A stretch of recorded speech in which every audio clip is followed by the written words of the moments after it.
Guys, time for the final video on movements of the wrist. So we'll be done with the upper limb, the superior appendage, once we're done with this video, which hopefully won't take too long, but never know. Never know. All right, so if we're moving the wrist, we're really talking about the carpal bones here. There are 8 carpal bones, lots of plane joints for them. That means there's a lot of movements possible. Just think about how you can move your wrist in so many different directions. We're going to do 4 movements, okay? And we've got pictures of all of them here. So up here, upper left-hand corner, this is flexion. So if you were doing like a come here motion with your wrist, that's flexion. You're decreasing this angle right here. Now, right over here, in this picture, this is extension. Think about doing like a stop motion with your palm facing towards somebody. That's extension. So flexion, extension, both movements in the sagittal plane, they are going to be antagonistic movements to one another. We can also do like waving movements. Like think about just waving with your wrist. A pinky side wave, which I have in this lower picture down here. That pinky side wave is adduction, and then that thumb side wave is abduction. So we're going to go over these 4 movements and the muscles that cause them, plus we'll do 2 extra movements later on at the end.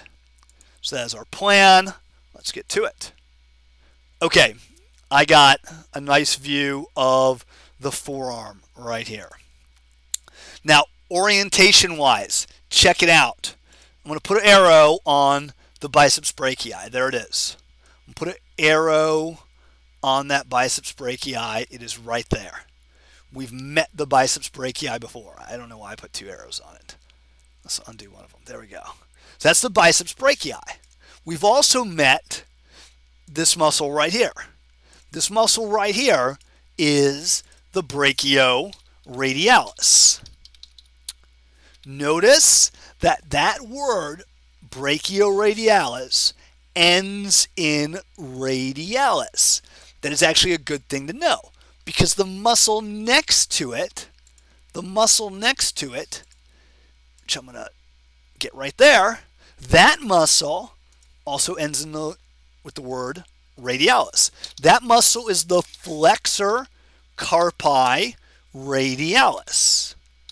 Flexor carpi. Okay, flexor means, well, hey, it's got to flex. It has to flex the what? The wrist. Carpi refers to the carpals, so it is a wrist flexor. Now, notice it also has the word radialis in its name. That's because it's on the radial side. It's on the thumb side, so it is going to do a thumb side wave. So not only does this muscle do flexion, that's what the flexor part tells me, but it also does abduction because it's a thumb side motion muscle. It's a thumb side muscle, which means it's going to do a thumb side movement. Thumb side wave is abduction. Okay, you probably remember that there are 2 forearm bones. We were just talking about the radius because we were doing the radialis.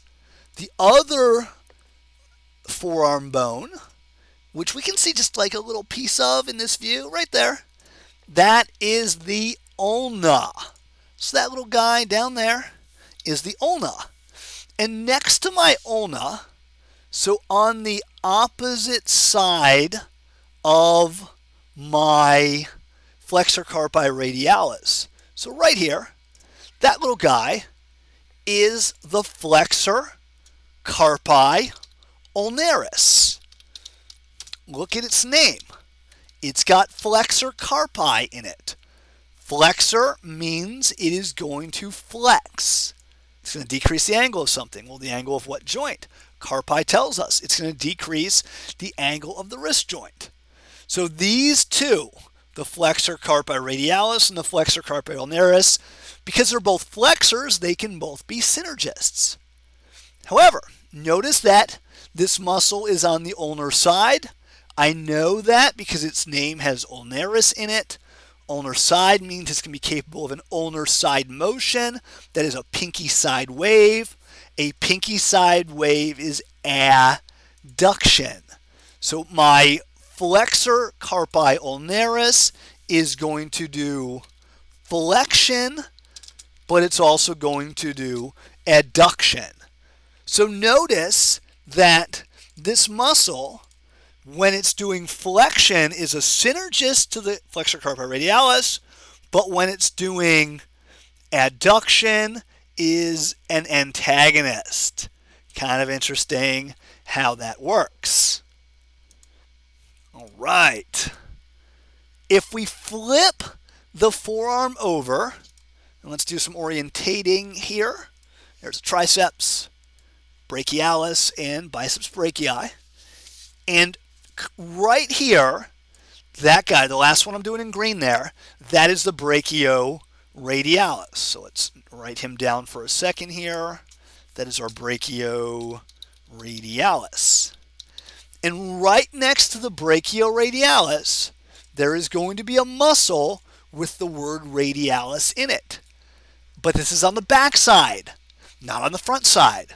So on the back side, the muscle next to the brachioradialis is not going to be the flexor carpi, it's going to be the extensor carpi radialis. Now, just to complicate things a little bit more, there are actually two extensor carpi radialis muscles, a little one and a big one. This is the big one, so it gets the extra word longus at the end. Now this muscle, it's got extensor in its name, so it is going to do extension of the wrist.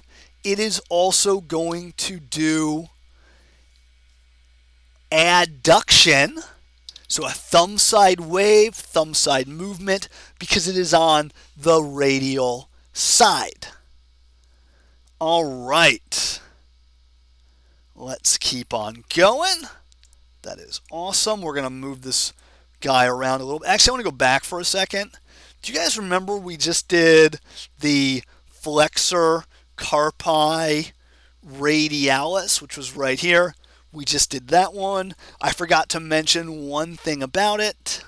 So let's take a look real quick.